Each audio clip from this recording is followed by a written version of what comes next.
Introduction. In this video, we'll look at how to design and develop your solution. In the previous video, we talked about how to plan and research your investigation, so if you haven't done that yet, you will need to watch that video first. In the practical investigation, you will be given a series of tasks to complete that become progressively more challenging. This will require you to investigate a piece of software or technique that will either be an extension of a topic that you have studied, or it may be completely new. Practical techniques. The topic may be in an area that you are not familiar with, so as we mentioned in the first video, you will need to carry out research to begin with. The next part of the task, once you have completed the planning phase, will be to fully familiarise yourself with the product or system that is the basis of the investigation. Early tasks will guide you to try out techniques and see what results you obtain. Don't forget everything that you learned in Unit A451, because this will be relevant. As you work through the task, they will become increasingly experimental.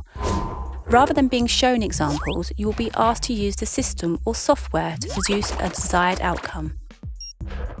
Always work systematically and record every step along the way.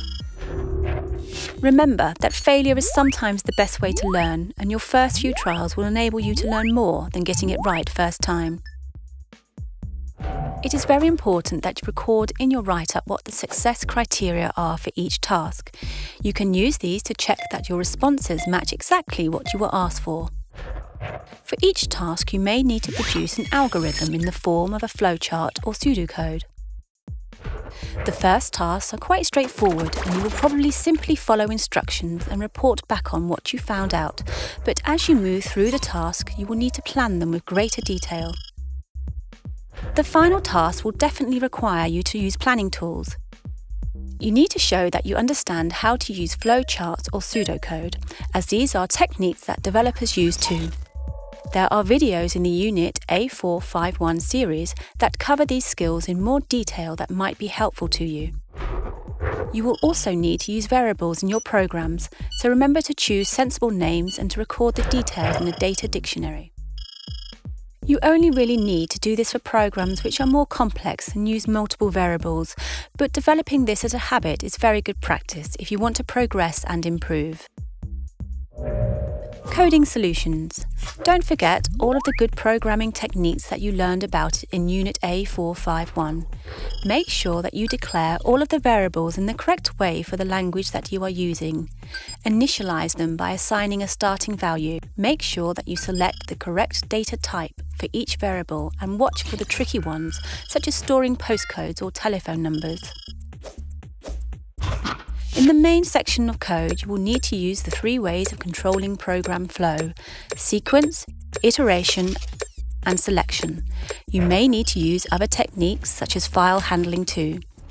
Think very carefully about which techniques are best. Try to keep a balance between making your code easy to follow and keeping the number of lines of code to a minimum. Fewer lines often means faster, more efficient code. Make sure that you add comments to explain the function of blocks and lines of code. Use indentation to make it easier to read and see where constructs begin and end. This helps you to understand what you were aiming to achieve when you created the code and is an excellent source for referencing when you want to achieve similar things. There are 3 main things to consider when carrying out the tasks. Have I made a record of how my solution has changed in the progress that I have made? Is the code that I have used correct? Is the code that I have created efficient? To deal with the first point, keep referring back to your success criteria. Make sure that you are working towards those at all times. Your screenshots and notes should show you working your way towards total success in all tasks and the steps taken along the way.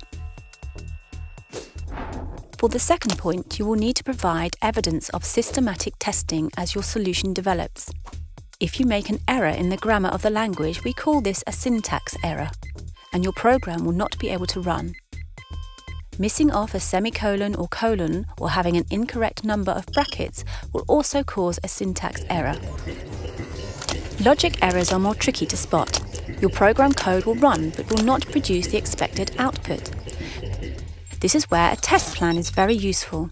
Tests must map to the success criteria, as this is how you will prove that your program does what it is supposed to do.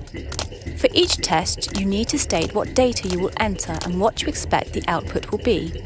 Use this to check your program.